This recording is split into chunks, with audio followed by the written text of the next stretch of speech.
Praise the Lord. प्रभु को नाम धन्यवाद हो। मु प्रभु को धन्यवाद दिए। प्रभु पुनर्बार ताहांकर वाक्यरु गोटे नूतन प्रसंग नहीं आपण मान सम्मुख में आसवाई से अनुग्रह करिसेंती।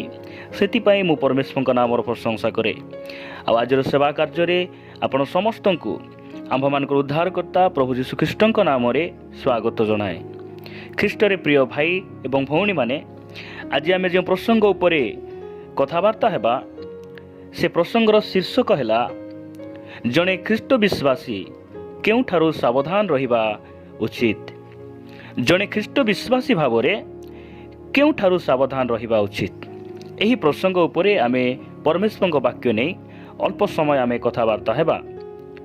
प्रभु को नाम धन्यवाद हो।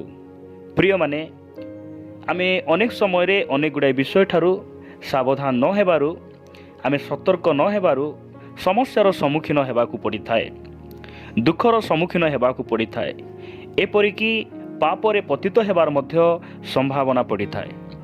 प्रभु जीशु ख्रीष्ट आमानकू से अनुयोग करिबा पाई चाहंती, परामर्श देबा पाई चाहंती जे आमे केउठारु सावधान हेबा।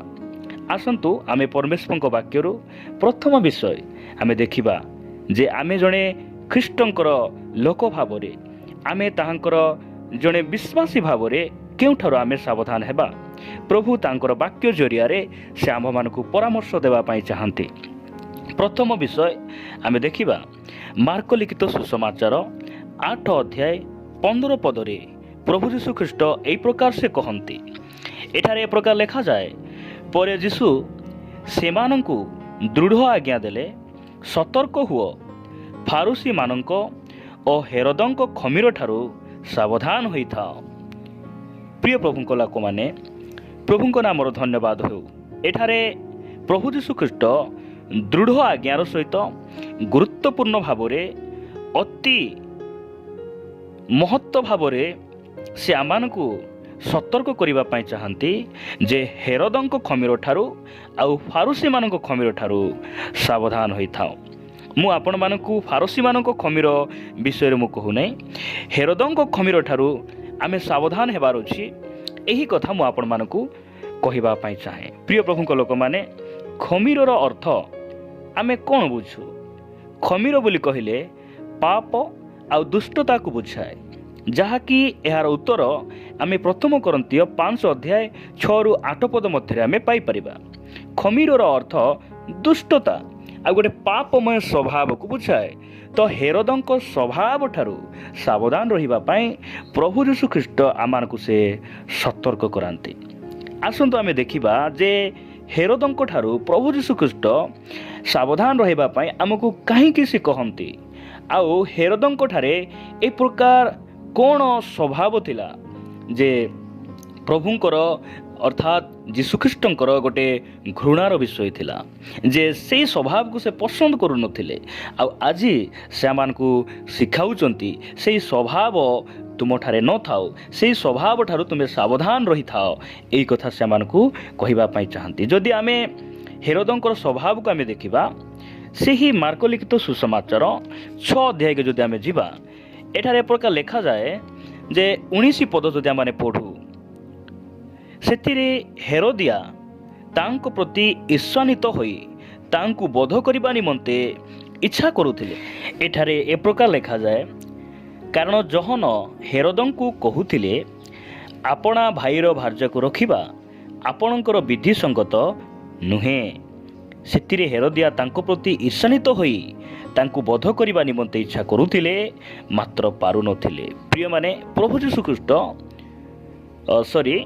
जहन हेरोदंकु से किछि खराब कथा से कही नांती, से गोटे कथा कहिले जे भाईर भार्या को रखिबा विधि संगत नुहे। एई कथा सुनिला परे हेरोदिया रागी गले। से जहनंकु रागी तांकु बोध करिया पई चेष्टा करुथिले। आ जदि 20 पद आपण देखिबे, एठारे प्रकार लिखा जाए, कारण हेरोद जहनंकु जणे धार्मिक और पवित्र व्यक्ति जानी भय करुथिले आउ तांकु रक्षा करिबाकू चेष्टा करुथिले, तांकु बोध करिबा पाई मध्य चेष्टा करुथिले, से तांकु रक्षा करिबा पाई मध्य चेष्टा करुथिले। आपण बुझंतु जे এই ସ୍ୱଭାବ କି ପ୍ରକାର ସ୍ୱଭାବ। ଆଉ ଯଦି ତଳକୁ ପଢ଼ିବେ ଆପଣ, ଏଠାରେ ଏ ପ୍ରକାର ଲେଖାଯାଉଛି, ପୁଣି ତାଙ୍କ କଥା ଶୁଣି ଅତିଶୟ ଉଦ୍ବିଗ୍ନ ହେଲେ ସୁଦ୍ଧା, ଜହନଙ୍କର ବାକ୍ୟକୁ ଶୁଣି ଭୟଗ୍ରସ୍ତ ହେଲେ ମଧ୍ୟ, ତାହାଙ୍କର କଥାକୁ ଶୁଣି ଆଶ୍ଚର୍ଯ୍ୟ ହେଲେ ସୁଦ୍ଧା ଆନନ୍ଦରେ ତାହା ଶୁଣୁଥିଲେ। ସେ ଆନନ୍ଦରେ ଜହନଙ୍କର ବାକ୍ୟ ଶୁଣୁଥିଲେ, ତାଙ୍କୁ ବୋଧ କରିବା ପାଇଁ ମଧ୍ୟ ଚେଷ୍ଟା କରୁଥିଲେ। ସେଥିପାଇଁ ଏହି ପ୍ରକାର ସ୍ୱଭାବ ଠାରୁ ସେ ଆମକୁ ସାବଧାନ ହେବା ପାଇଁ, ସେମାନଙ୍କ ମଧ୍ୟରୁ ବାହାରି ଆସିବା ପାଇଁ ପ୍ରଭୁ ଯୀଶୁଖ୍ରୀଷ୍ଟ ସେମାନଙ୍କୁ ପରାମର୍ଶ ଦିଅନ୍ତି। ପ୍ରିୟମାନେ, ଜହନଙ୍କର ବାକ୍ୟ ଶୁଣି ସେ ମଧ୍ୟ ଆନନ୍ଦରେ ଗ୍ରହଣ କରୁଥିଲେ।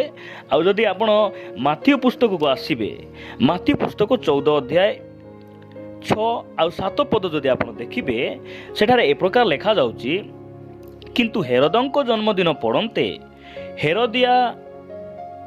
ହେରୋଦିଆଙ୍କ କନ୍ୟା ସଭା ମଧ୍ୟରେ ନୃତ୍ୟ କରି ହେରୋଦଙ୍କୁ ମୁଗ୍ଧ କରିଦେଲା। ସେଥିରେ ସେ ଶପଥ କରି ପ୍ରତିଜ୍ଞା କଲେ ଯେ ସେ ଯାହା ମାଗିବ ସେ ତାହାକୁ ଦେବେ। ଦେଖନ୍ତୁ, ହେରୋଦ ସେ ଜହନଙ୍କର ବାକ୍ୟରେ ମଧ୍ୟ ଆନନ୍ଦ କରୁଛନ୍ତି। ଇଆଡ଼େ ଅଧା କପଡ଼ା ପିନ୍ଧି ନାଚ କରୁଥିବା ସେ ନାଚକୁ ଦେଖି ମଧ୍ୟ ସେ ଆନନ୍ଦ କରୁଛନ୍ତି। ଏଇଟା କି ପ୍ରକାର ସ୍ୱଭାବ ଆପଣ ଚିନ୍ତା କରି ଦେଖନ୍ତୁ। ଆମ ଗାଁ ଗହଳିରେ, ମୁଁ ଗାଁ ଗହଳିରେ ସେବା କରେ, ଆଉ ମୁଁ ଜାଣେ ଅନେକ ଗୁଡ଼ିଏ ମଣ୍ଡଳୀରେ ସେମାନେ ବାକ୍ୟ ଶୁଣି ମଧ୍ୟ ମଣ୍ଡଳୀରେ ଆନନ୍ଦ କରନ୍ତି, ଆରାଧନାରେ ମଧ୍ୟ ସେମାନେ ଆନନ୍ଦ କରନ୍ତି। ତାପରେ ସେମାନେ ଟିଭି ସିରିଏଲ, ଅନେକ ଗୁଡ଼ାଏ ସିନେମା, ନାଚରେ ମଧ୍ୟ ସେମାନେ ଆନନ୍ଦ କରନ୍ତି। ପ୍ରିୟମାନେ, ଏହି ହେରୋଦଙ୍କ ସ୍ୱଭାବ ଠାରୁ ସାବଧାନ ରହିବା ପାଇଁ ପ୍ରଭୁ ଯୀଶୁଖ୍ରୀଷ୍ଟ ଆମମାନଙ୍କୁ ଉତ୍ସାହିତ କରନ୍ତି, ଆଉ ସେମାନଙ୍କୁ ସଂଶୋଧନ କରନ୍ତି। ପ୍ରିୟମାନେ, ଦ୍ୱିତୀୟ ବିଷୟ, ଆମେ କେଉଁଠାରୁ ସାବଧାନ ରହିବା? ମୁଁ ଆପଣମାନଙ୍କୁ ଏବ୍ରୀ ପୁସ୍ତକ ନିକଟକୁ ନେବା ପାଇଁ ଚାହେଁ। ଏବ୍ରୀ ପୁସ୍ତକ 12 ଅଧ୍ୟାୟ 25 ପଦରେ ଏ ପ୍ରକାର ଲେଖାଯାଏ, ଦ୍ୱିତୀୟ ବିଷୟ ଆମେ ଏଇଠାରୁ ସାବଧାନ ରହିବା ଆବଶ୍ୟକ ରହିଛି। ସାବଧାନ, ଏଠାରେ ଏ ପ୍ରକାର ଲେଖାଯାଏ, ସାବଧାନ ଯେ ବାକ୍ୟ ଅଛନ୍ତି ତାହାଙ୍କୁ ଅଗ୍ରାହ୍ୟ ନ କର, କାରଣ ଯେ ପୃଥିବୀରେ ଆଦେଶ ଦେଲେ ତାହାଙ୍କୁ ଅଗ୍ରାହ୍ୟ କରିବାରୁ ସେମାନେ ଯେ ରକ୍ଷା ପାଇଲେ ନାହିଁ, ତେବେ ଯେ ସ୍ୱର୍ଗରୁ ଆଦେଶ ଦେଉଛନ୍ତି ତାହାଙ୍କ ଠାରୁ ବିମୁଖ ହେଲେ ଆମ୍ଭେମାନେ ଯେ ରକ୍ଷା ପାଇବା ନାହିଁ, ଏହା କେତେ ଅଧିକ ସୁନିଶ୍ଚିତ। ପ୍ରଭୁଙ୍କ ନାମର ଧନ୍ୟବାଦ ହେଉ। ପ୍ରିୟମାନେ, ଯେ ବାକ୍ୟ କହୁଅଛନ୍ତି ତାହାଙ୍କୁ ଅଗ୍ରାହ୍ୟ ନ କର। ଆଜି ଅନେକ ଭାଇ ଭଉଣୀମାନେ ଏ ପ୍ରକାର କି ସେମାନଙ୍କର ବସିବାର ଉଠିବାର ଦ୍ୱାରା ପ୍ରଚାରକମାନଙ୍କୁ ଅଗ୍ରାହ୍ୟ କରନ୍ତି। ଏହି ପ୍ରକାର ଭାବରେ ଅଗ୍ରାହ୍ୟ କରନ୍ତି। ସିଏ ଟିକେ ଅଶିକ୍ଷିତ, ସେ ଶିକ୍ଷିତ, ଆଉ ଏ ପ୍ରକାର ସେମାନେ ଅଗ୍ରାହ୍ୟ କରନ୍ତି। ସେ 7 ଫୁଟ ଲମ୍ବା ଅଛନ୍ତି, ସେ 8 ଫୁଟ ଲମ୍ବା ଅଛନ୍ତି। ଏହି ପ୍ରକାର ମାଧ୍ୟମରେ ସେମାନେ ପରମେଶ୍ୱରଙ୍କ ଦାସମାନଙ୍କୁ ଅଗ୍ରାହ୍ୟ କରନ୍ତି। ମାତ୍ର ଆମେ ଜାଣିବା ଆବଶ୍ୟକ ରହିଛି, ଯେଉଁମାନେ କି ଏହି ପୃଥିବୀର ଆଦେଶ ଦେଲେ ସେହି ଆଦେଶକୁ ନ ମାନିବା ଦ୍ୱାରା କେହି ରକ୍ଷା ପାଇପାରୁନାହାନ୍ତି। ଆଉ ଯେ ବାକ୍ୟ କହୁଅଛନ୍ତି ସେମାନେ ଏହି ପୃଥିବୀର ଆଦେଶକୁ ସେମାନେ ଘୋଷଣା କରୁନାହାନ୍ତି, ସେମାନେ ସ୍ୱର୍ଗର ଆଦେଶକୁ ସେମାନେ ଘୋଷଣା କରୁଛନ୍ତି। ସେଥିପାଇଁ ତାହାଙ୍କୁ ଆମେ ଅଗ୍ରାହ୍ୟ ନ କରିବା ଆବଶ୍ୟକ ରହିଛି। ଏଇଥିରୁ ଆମେ ସାବଧାନ ହେବା ଆବଶ୍ୟକ ରହିଛି। ଅନେକ ସମୟରେ ହେୟ ଜ୍ଞାନ ମାଧ୍ୟମରେ ଅଗ୍ରାହ୍ୟ କରୁ, ଅନେକ ସମୟରେ ଆମମାନଙ୍କର ନିଦ ଦ୍ୱାରା, ବସିବା ଦ୍ୱାରା, ଆମମାନଙ୍କର ଉଠିବା ଦ୍ୱାରା ଆମେ ପରମେଶ୍ୱରଙ୍କର ପ୍ରଚାରକମାନଙ୍କୁ, ତାଙ୍କର ବାକ୍ୟକୁ ଆମେ ଅଗ୍ରାହ୍ୟ କରୁ। ପ୍ରଭୁ ଯୀଶୁଖ୍ରୀଷ୍ଟ ନିଜ ଲୋକମାନଙ୍କ ନିକଟରେ ସେ ଆସିଲେ, ଆପଣ ରାଜ୍ୟକୁ ଆସିଲେ, ମାତ୍ର ବାକ୍ୟ କହେ ତାହାଙ୍କୁ କେହି ମଧ୍ୟ ଗ୍ରହଣ କଲେ ନାହିଁ। ପ୍ରିୟମାନେ, ଗ୍ରହଣ ନ କରିବାରୁ ଆପଣ ଜାଣନ୍ତି କି ଯେ ପ୍ରକାଶିତ ବାକ୍ୟ 1 ଅଧ୍ୟାୟରେ ଲେଖାଯାଏ ଯେ ଯେଉଁମାନେ ତାହାଙ୍କୁ ଅଗ୍ରାହ୍ୟ କଲେ, ଯେଉଁମାନେ ତାହାଙ୍କୁ କ୍ରୁଶରେ ବିନ୍ଧିଥିଲେ, ସେମାନେ ମଧ୍ୟ ତାହାଙ୍କୁ ମେଘମାଳରେ ଦେଖିବେ। ପ୍ରଭୁ ଆଜି ଆମମାନଙ୍କୁ କହିବା ପାଇଁ ଚାହାନ୍ତି, ଆସୁ ଆମେ 2ଟି ବିଷୟରୁ ସାବଧାନ ହେବା। ହେରୋଦଙ୍କ ଖମୀର ଠାରୁ ଆମେ ସାବଧାନ ହେବା। ହେରୋଦଙ୍କ ପାଖରେ ଯେଉଁ ସ୍ୱଭାବ ଥିଲା ସେଠାରୁ ଆମେ ସାବଧାନ ହେବା। ଆଉ ଯଦ୍ୟପି ଆମେ ପ୍ରଭୁଙ୍କର ଦାସମାନଙ୍କୁ ଅଗ୍ରାହ୍ୟ କରିଛୁ, ଉଚ୍ଚ ନିଚ ଦେଖିଛୁ, ଆମେ ଏଇଥିରୁ ସାବଧାନ ହେବା। ପ୍ରଭୁ ଆମମାନଙ୍କୁ ଆଶୀର୍ବାଦ କରିବେ। ଏ ବାକ୍ୟ ମାଧ୍ୟମରେ ପ୍ରଭୁ ଆମ ସମସ୍ତଙ୍କୁ ପ୍ରଚୁର ଆଶୀର୍ବାଦ କରନ୍ତୁ। ଆମେନ୍।